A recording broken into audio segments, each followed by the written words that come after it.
Hi hello அஸ்ஸலாமு அலைக்கும். இன்னைக்கு நம்ம மட்டன் குழம்பு இப்படி செஞ்சு பாருங்க. அதுக்கப்புறம் இதே மாதிரி தான் செய்வீங்க எப்பயுமே.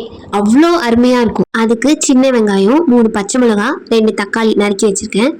அரிசி களைஞ்சி தண்ணி எடுத்து வச்சுருக்கேன். மட்டன் கழுவி வச்சுருக்கேன். சின்ன வெங்காயம் பல்ஸ் மூடில் அரைச்சி வச்சுருக்கேன். இஞ்சி பூண்டு பேஸ்ட்டு அரைச்சி வச்சுருக்கேன். அதில் பட்டை, ஏலக்காய், சோம்பு போட்டு தாளிச்சிட்டு அதுலேயே நம்ம அரைச்சி வச்சுருக்க சின்ன வெங்காயத்தையும் அதில் போட்டு சின்ன வெங்காயம் நல்லா வதங்கினோன்னா அது கூடவே தக்காளி, மஞ்சத்தூள் போட்டு நல்லா வதங்கணும். வதங்கினோட இஞ்சி பூண்டு பேஸ்ட் 2 ஸ்பூன் போட்டு அது கூடவே 2 ஸ்பூன் மிளகாய்த்தூள், அப்புறம் நம்ம கறி கழுவி வச்சுருக்கோம்ல அதையும் அதில் போட்டு கறிக்கு தேவையான உப்பும் அதில் போட்டு நல்லா கிண்டி விட்டு ஒரு மூடி போட்டு மூடி வச்சுருங்க. 2 நிமிஷம் கழித்து நம்ம அரிசி வாஷ் பண்ணி வச்சுருக்கோம்ல தண்ணி, அந்த தண்ணி அதில் ஊற்றி அது கூடவே குழம்பு மல்லித்தூள் 4 ஸ்பூன் போட்டு குக்கரை வெயிட் போட்டு மூடி ஒரு 3 விசில் விட்டு லோ ஃப்ளேமில் ஒரு 5 நிமிஷம் வைங்க.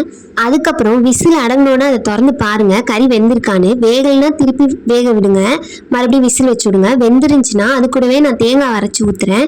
தேங்காய் ஊற்றிட்டு உருளைக்கிழங்கு போடுங்க. உருளைக்கிழங்கு வேணும்னா போட்டுக்கோங்க, இல்லைன்னா வேணாம். போட்டு மறுபடியும் ஒரு விசில் விட்டு ஆஃப் பண்ணிடுங்க. அவ்வளோதான், சுவையான மட்டன் குழம்பு ரெடி. என்னோட வீடியோ உங்களுக்கு பிடிச்சிருந்துச்சுன்னா லைக் பண்ணுங்கள், கமெண்ட் பண்ணுங்கள், சப்ஸ்கிரைப் பண்ணுங்கள்.